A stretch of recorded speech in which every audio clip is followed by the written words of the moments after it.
curious posts online and really liked the script, and that's how I got involved in the project. Great, Brook, I know you have a big announcement. This is the last day that you're known as Brook, and you have a new name, right? Yeah, yes, we're changing my name to Anthony Felix, so it shows up. Congratulations. Yeah, I got married a couple months ago to Carl Felix in there. Congratulations. Yeah, I met Andre also through, I brought him through auditions, and I produced my own stuff as well, and a couple months in, he was came up to me and asked me if I wanted to help out with the project, and it was an awesome experience and huge learning curve, so really fun and really glad I got to come on as a producer as well as the headhunter, so thank you. And you're going to speak for Carolina, right? Yes, with the accent and the voice. So I lost the voice, which is very unfortunate, but I think Robert Lucas is going to come up and speak for Carolina. Robert is, well, let me embarrass Robert a little bit. Robert is the most giving, wonderful guy. He's running now. The most amazing guy, and he's Carolina's friend and my friend, and I'm honored to have him as a producer in the film, and I owe you the world, man.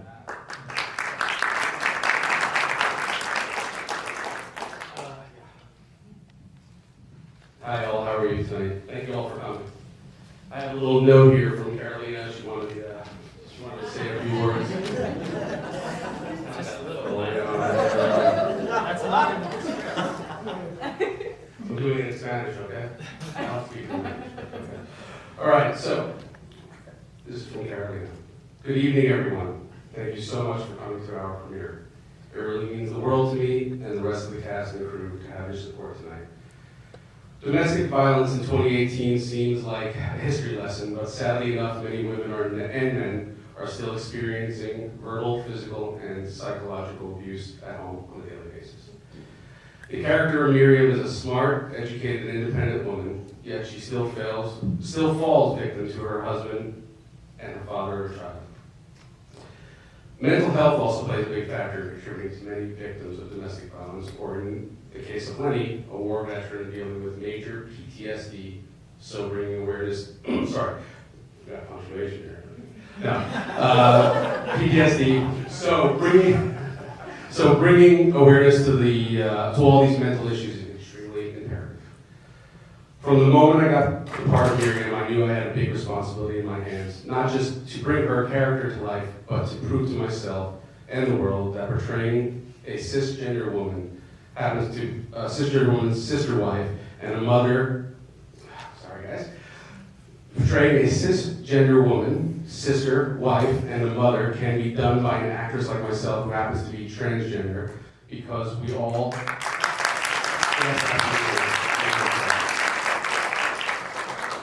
because we are all also women who are sisters, wives, mothers, and most of all human beings just like everyone else.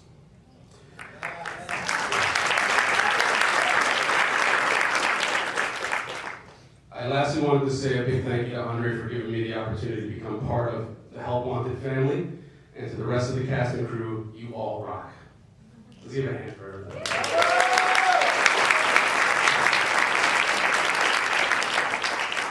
And a special thanks to Robert Lucas for your continuous friendship. I will never forget this experience, and I hope everyone today feels the same way. Movies are not just to entertain, but to educate, bring unity, love, and inspiration. Love you all so much, and hope next time we see each other, I'll be off vocal rest and we can chit-chat the night away. Gracias. And you make this project better by being part of it, so thank you.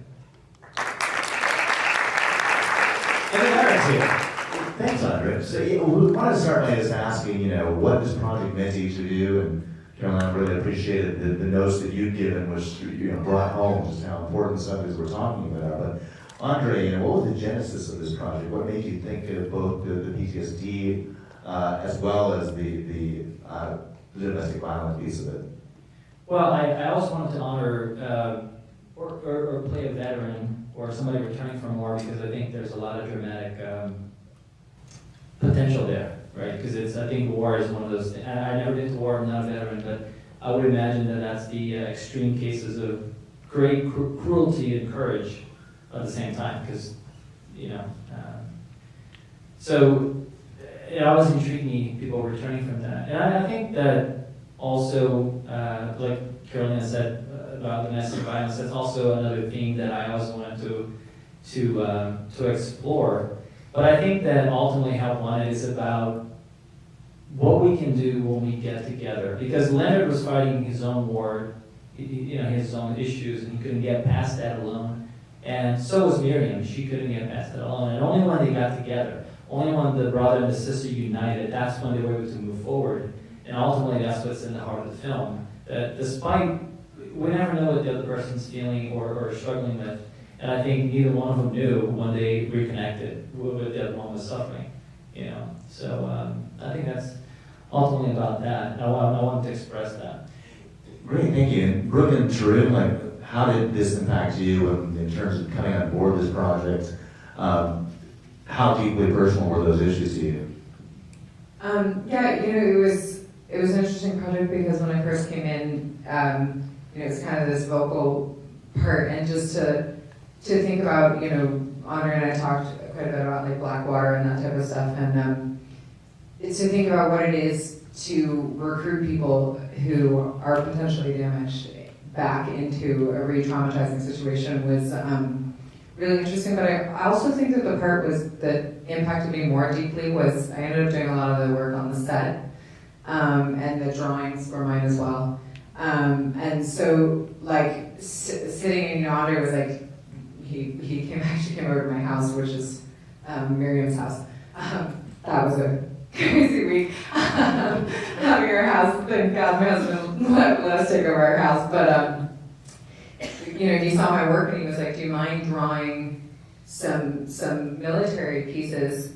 And looking, because part of my process if I do art is looking at images and kind of like sleeping on it. I come up with that type of stuff in my like the pre-dream, post-dream kind of stuff. And it was intense, and I think like, we all have military people around us.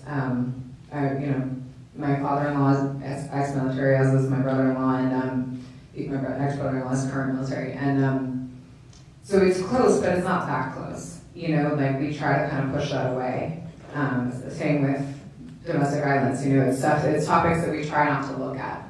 But getting into the art of it and actually getting to draw it, and I was just like, it hit on a deeper emotional level. And I'm so proud of Andre for sticking through on getting this completed and getting it all the way out there. I don't know how many of you are filmmakers, but it's a long road. And to stay true to a message that you want to talk about and get it out there no matter what is an incredible feat. So it's been impactful from start to finish, and getting into the psychology of it is, ideally each film shifts you, and that's certainly what happened for me on this one. So. For me, I had never done a film that was about a war veteran, and when I wrote the script, I really liked how austerely and methodical the tone and the pacing of the script were, and just the opportunity to shoot an action scene like the one we did with all of the challenges we had to face. We didn't have a choreographer, and as all three of you can attest to, remember how small those spaces were, and having to kind of jujitsu the camera into different spaces. It was cool, but but I think I'm really happy with how it came out, and just the kind of sober, sensitive portrayal of somebody who was going through PTSD, and also the theme of just, for me as a filmmaker and director, of just needing something to fight in. It's just like having that yearning was just interesting to tackle as a DP. Since you got the mic, why don't we just continue with you? Maybe it's in terms of your preparation, and I heard Johnny Ray in the second row talking about just how striking the look of the film was on an ongoing basis during the film. and just wondered how that came about. What your antecedents were, what perhaps your influences were, and what brought you to the logo we saw up there. Andre and I had a couple of film references, but I almost wish you could put it up here. He was very strictly storyboarded on his part. There was some room for improv, but remember the storyboards with the little Star Wars action figures? We're gonna get into that. That's.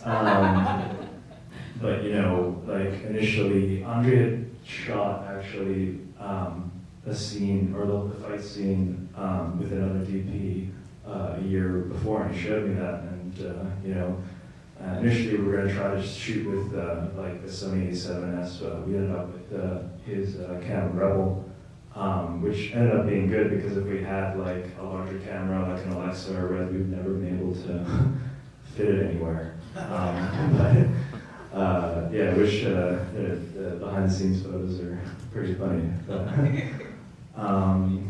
but a lot of it was just a case of Andre had a certain vision visually, and for me, it was more about trying to create the lighting and camera movement, managing camera movement and stuff like that. Great, thanks. And then Brook, just in terms of preparation as an actress, for the voiceover, but then also transitioning into the producing role, you talked a little bit about how that came about, but really, can you talk a bit about just the process? It was interesting because I ended up, we had a crazy shooting schedule, which was awesome. But, so I've worked production before for live events primarily. I was a part of a company that we threw events constantly. And so I found it to be a pretty easy transition into producing, and I had an ex-boyfriend who often described producing as you're running along with little feet stands, trying to catch everybody before they fall. And I felt very much like that. So it's kind of running along. And so, especially with low budget things, you end up filling a lot of roles and a lot of hats, and you're just trying to catch everything and not let it fall through the cracks. And actually, we had an incredible person, Kate.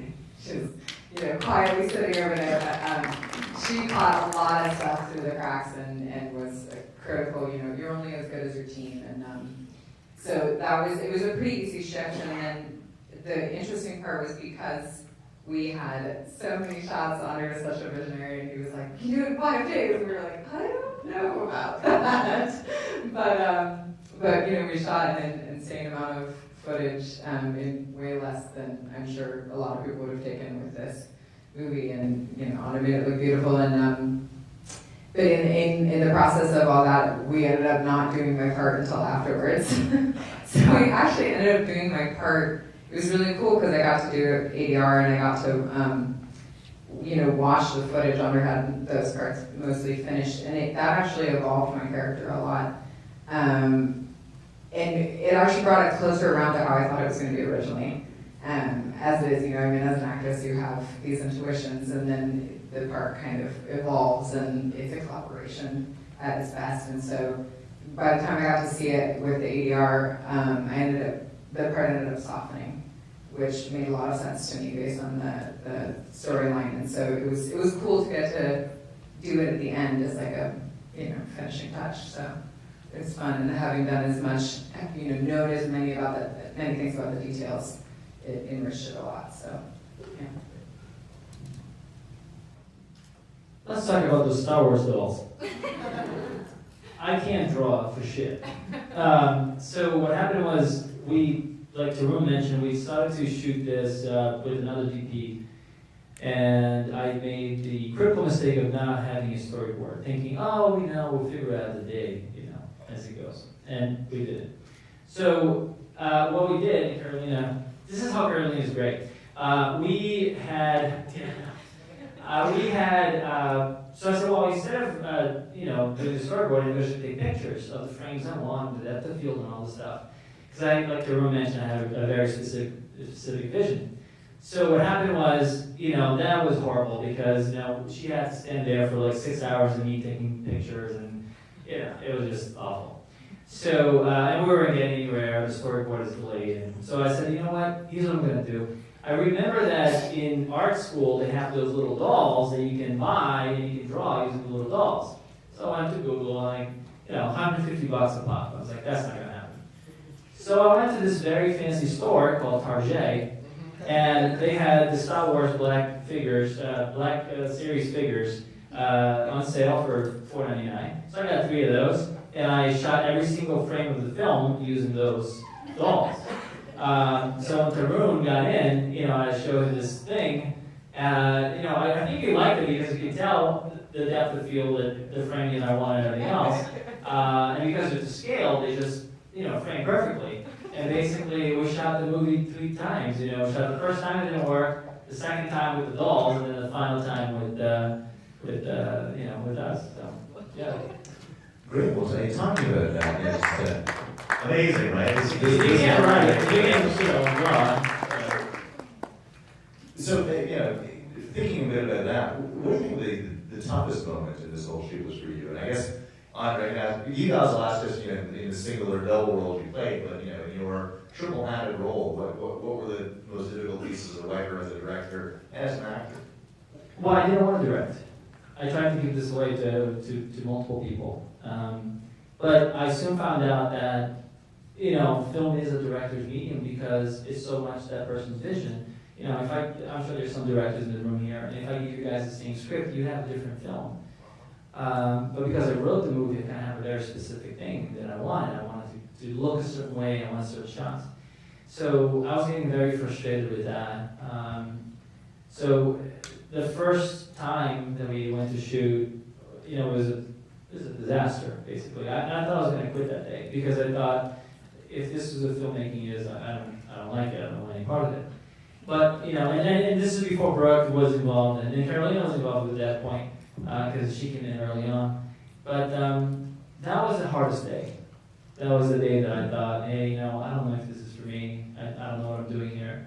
And what happened is we stopped. We stopped for about 3 months. I got some of the wonderful people that ended up working with. Kate. Everybody should have a Kate, by the way. She will make your life simpler. She's amazing. And AJ, who ended up being my AG for most of the filming. AJ did a phenomenal job. There were days that was just, AJ and I shooting the film. Because we were originally budgeted for 5 days, and we shot for 20.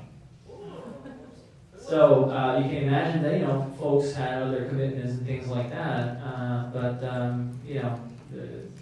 In fact, some of the shots with the phone, when I find the phone after Miriam leaves, I did it by myself. There was nobody else on set that day. So we basically, that shot, those 3 shots in the kitchen, took the whole day. But anyway, did I answer your question? Not at all. Not at all. Yeah. Maybe I should be a politician. Yeah, you talked so long, I don't even remember what that was. You didn't even know the question was. Yes, good. Good job. Good job, Eric. Thank you. Yeah. So for the rest of you also, what do you think the most difficult moment was for you being involved in the film? I think the hardest moment for me, so the apartment that you look at, that Andre's in, that was a joint apartment that him and his girlfriend were living in, and we literally filled an entire room with all the stuff that we moved out of that apartment to shoot. And I had photos of everything, and we put it all back. Kate and I put it all back. We were staring at the photos and putting the books back in the bookshelf, and we've been shooting 12-hour days, and we were all so exhausted. And it's always that moment in production when everybody starts trickling. They're like, I have to go and have dinner, and I'll see you later, And they just disappear, and you look around, and there's 3 people and about what would have been 2 hours of work with that many hands, and it now looks like 8 hours, and you want to die. So we were sitting there trying to put back his whole apartment, and I managed to not end the relationship that go around. Not like that. Yeah, but it was. I think that's the biggest thing. It's a labor of love at this point when it's low budget, and you just put in a lot of hours and catch up on sleep later. So. I think Brook pretty much summed it up. Probably the fight scene, I would say, actually, even though we had more space, and thanks so much to you and your husband for letting us use your lovely house, but like, it was just great to be in like a more open space, but at the same time, as Andre remember, again, like trying to position the camera on dollies against the wall. It seems like we were always against walls for the entire shoot, and just trying to get that fight scene right, make sure that when it was assembled, that continuity would be there, and the stakes would be there and all that. So that's what I have to say about that. Yeah, Brook, you just mentioned about how you learned a lot during the course of the production, and that helps inform your voiceover at the end. I was wondering for you, Andre, as well, just they say that editing is often the last piece of storytelling, and did you learn anything during the assembling of the film that changed, it might have changed suddenly or dramatically what the story you're trying to tell? Yes, Matt, I think Matt's here.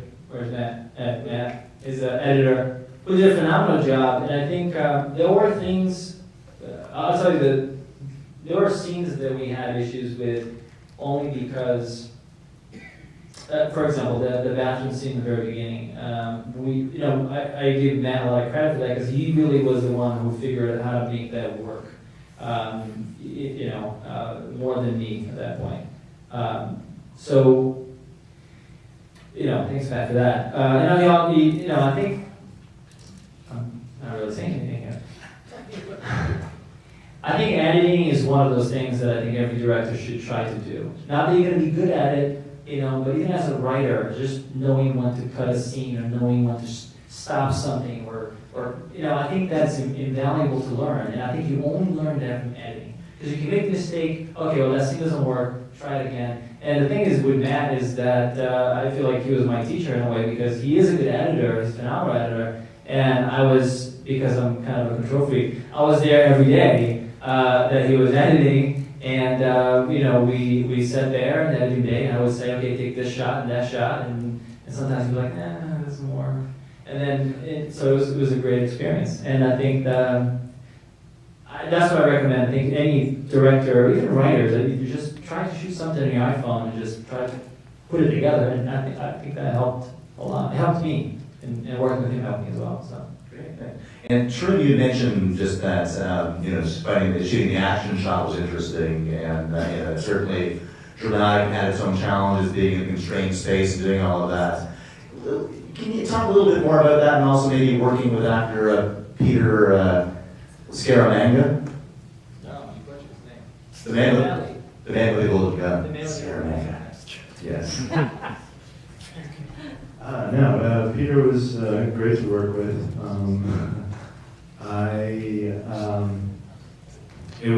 You mentioned working, well, I had not worked with an actor-director before, between a director who was also acting in the film, and so I think that was, being patient because often we want to go back and watch takes.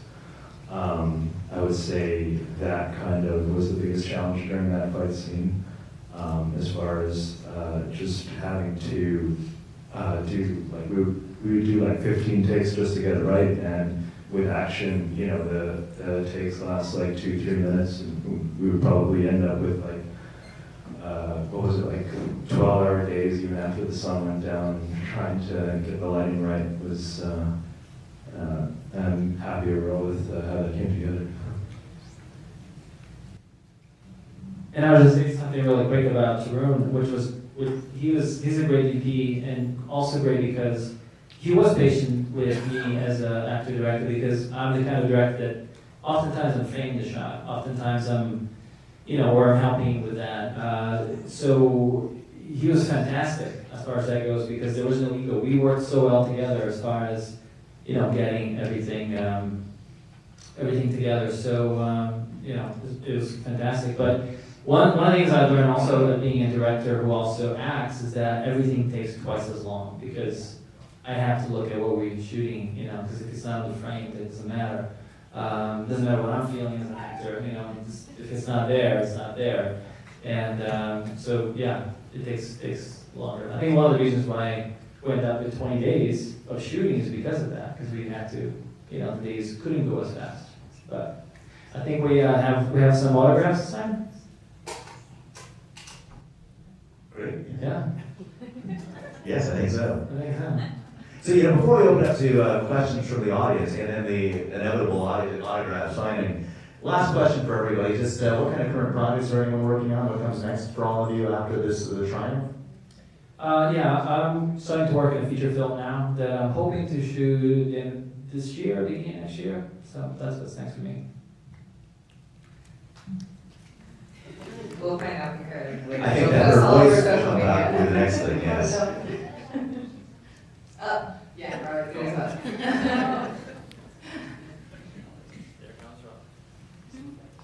Well, the first thing, she'll be picking on me for picking on her punctuation thing. Her voice works then when she has the elevator, of course. No, Carolina has been studying a lot of acting, trying to improve her craft. She's been doing the Girls Like Us talk show. It's probably 100,000 views now. Yeah. And Helen, her manager, is here, is helping Carolina progress to the next level with her career, trying to get some more roles to read for and agents, and getting out there and trying out for more parts. I know that, right? That's big, saying everything, right? Yeah. And of course, working on her YouTube channel, which she has a lot of followers, trying to help inspire and set examples in the trans community, the LGBT community in general, and the world. You know, trying to make some videos and help everybody see that. Like in this instance for her voice, I know this has been very tough for her as a person who likes to be very social. Plus, she's Colombian, and they very much like to talk. She, it's been a little tough. But I know that the prognosis that she's been getting lately with the doctors is that her voice will be back and it will return. Just a lot of vocal rest and a lot of. But it sucks, when you're in a conversation, you're in a room or a setting that's loud, you can't say anything, you just sit there kind of like. So it's been a little tough, but she's been persevering and trying to get through it all. And thanks to everybody for all the support of always checking in on her and being here for her, trying to do that stuff.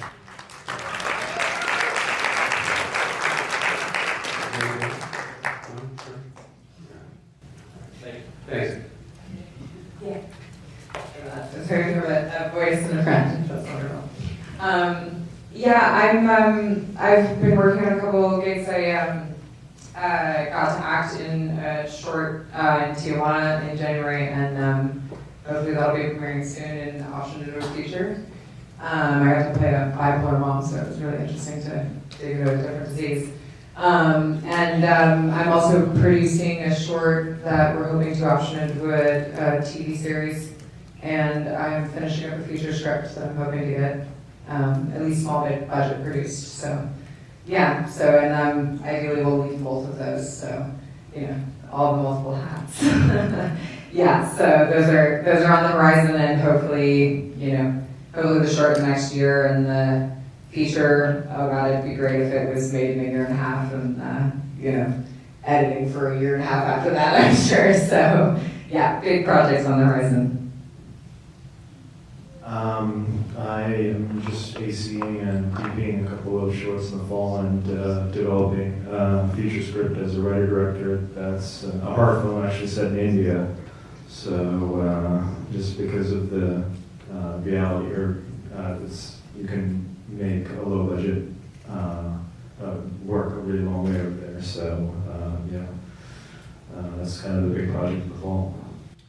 Great. Well, I hope you all break your legs. We're going to go back to the audience for a few questions.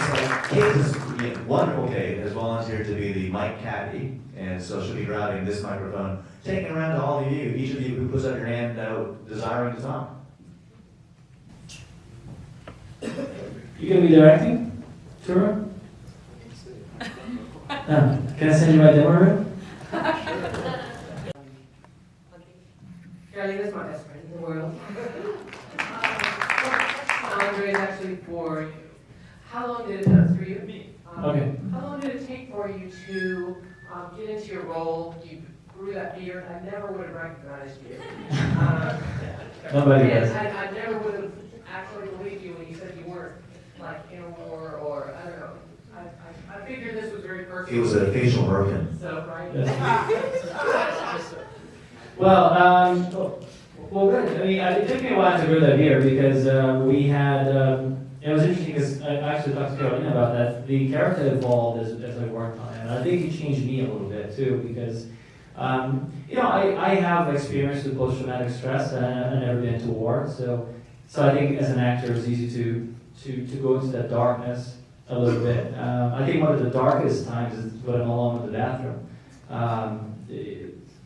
And I was alone when we shot that, and it was kind of good because I don't know, I kind of lost it there a little bit. But to answer your question, it takes a while because you're directing, and when you have all these other things, right? The lights, and the this, and the that, and I'm talking to Tarun, I'm talking to Brook, and then by the way, you gotta act too. So it takes a while. I think it takes a while to get into the character, like to get into to those circumstances, and sometimes it takes a while to get out of it too. I think there was one time that was with AJ was 18, and he was talking. I wasn't even listening to what he was saying because I think it was when we had a confrontation in the living room that I just needed a moment to just, I don't know, to come back, But the beard took about a year. Yeah. And it got longer. And it got longer as it went. No other questions, everybody? Good. All right, there's no other questions. No? Kevin? You have any questions? Yeah, all right. Well, yeah? Well, I'm sure there's got to be one more question. But in the meantime, I just want to comment. People sue Andre. Oh, yeah. This is a original design by Reg Brown, the phenomenal designer who hooked me up. So if you guys need a suit, just let him know. I just want to make that very organic. So, I think there's a question out in the fifth row, actually. Hi. If there's one thing that you could adjust or change, is there something that even after it's finished that you're like, oh, we wish we could have just had this, or one thing that, I don't know, budget would have helped, or anything, but just something that you wanted to perfect something differently? How long do we have? I always look at any kind of work that I do, and I always want to perfect everything. In fact, some of the shots that we have done, we went back and reshot. The bathroom scenes were reshot. Our fight in the living room was reshot. And there's a lot of things I wish I could go back and do. You can work on it forever, and it will never be perfect. And I think there are things that aren't perfect, and I wish I could go back. So there's a long laundry list. One of the things I wish I could do the fight scene because I would like to break the shit out of her kitchen, which I think would have been a lot of fun. But she wouldn't have that. But there's a few things that we want to go back and change.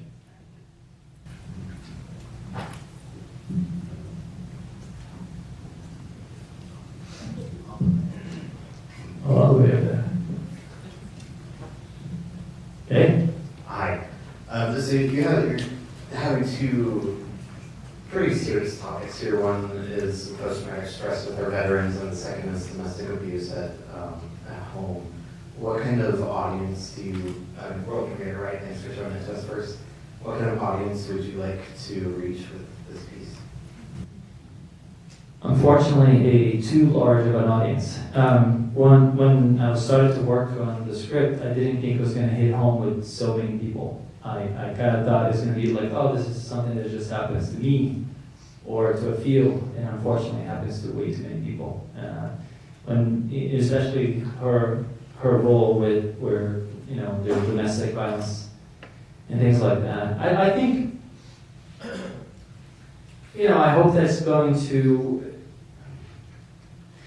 I don't think so much in who I want to reach as much as I just would like to open people's eyes to certain things that perhaps they wouldn't if they didn't watch the film, if that makes any sense. So I don't have a specific target audience, which I should as a filmmaker, right? But the reality is, like, I just wanted to make something that spoke truth to me, and then maybe that will speak truth to you or somebody else. And if I do that, then I've done my job.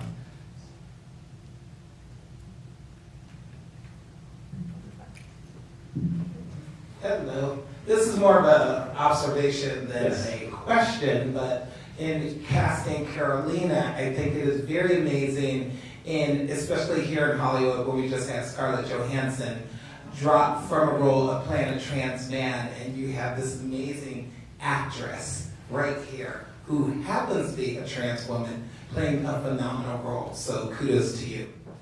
Thank you.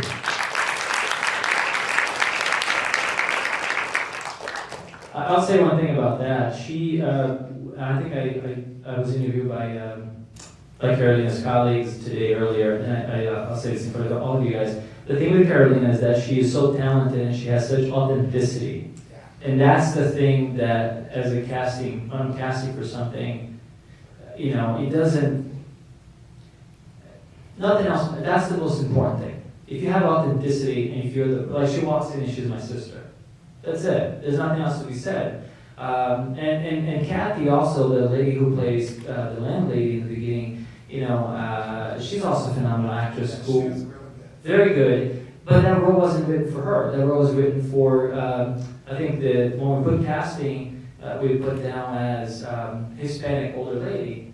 Kathy's not Hispanic, but she has such authenticity that I'm like, well, that's her. She's lovable. She's not kicking me out of hate. She hates what she's doing, but she has to do it. And that's how Carolina was too. When she auditioned for the role of Miriam, you know, we were auditioning a lot of people, and we came down to 3 choices. And the other 2 choices were very, very talented actresses as well, who had more experience, but they didn't have the inner pain. They didn't have that connection to the role.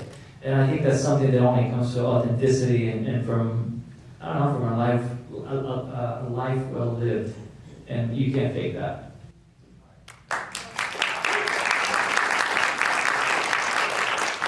To add to what you were saying about that with Andre, I know that later in the process of post-production, I got to know Andre and help out a few little things post-production, but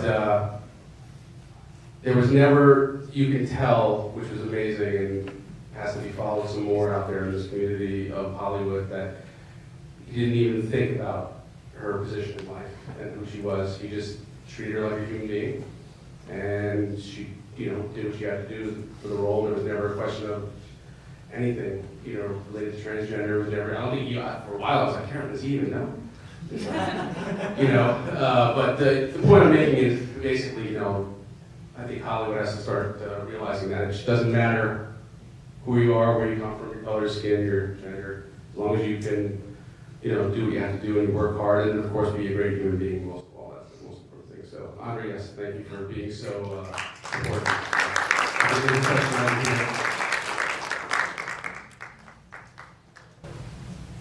It's the second and third that. I'm so proud of you, Carolina. And I think this is an amazing movie. The topics that was brought up, and they were shot in such a beautiful way. The PTSD, the abuse, Carolina being a wife and a mother, the relationship between her and her brother, the relationship between her and her daughter, her and her husband, the landlord or landlady, and the main character. The way everything was handled was so beautiful, and even the phone call when he's like trying to find out more information about this role that he's looking to embark on. I think main question was just like how long it took you to create the script, and then what was the casting kind of like. But I'm very pleased with the movie, and I'm so happy that we're given a trans woman the ability to play a mom, like a sister, and a wife and there's like no talk of gender or orientation or anything. I'm like, I want to see that more in the industry. I hope it happens. I hope it happens. So the question was, how long did it take to create the casting process? And the script took about 3 months. And the original thing is that this was going to be one scene. And here's the other thing, Carolina was not the original Miriam, a little trivia. Another actress was going to play Miriam. And the best thing that ever happened is that actress dropping out and me picking up or getting to find Carolina. It was the best thing that happened to the film. So I would say that I spent 3 months writing, and I probably spent maybe a month casting. You know, we went through LA casting, and my background is as an actor, and I go through my acting school to look for folks as well. So those two venues primarily. Well, thanks for all the wonderful questions, and thanks for being such a fantastic audience. Kate is giving me the "she needs garlic right now" look, so we will be heading over to the Sticking Rose. But in the meantime, thanks again, and before that, we wanted to talk about the autographs on the Help Wanted. Yes. One of the things I want to do, I do want to get her autograph before she gets too famous and doesn't talk to me anymore. So all the cast, all the cast that's present, let's come up here, let's sign this poster so that we can remember this night. And one last thing I'll say to all of you, in a city like LA where there is a million things for you guys to do on a Thursday night, you decided to be here. And for that, I am eternally thankful to you all.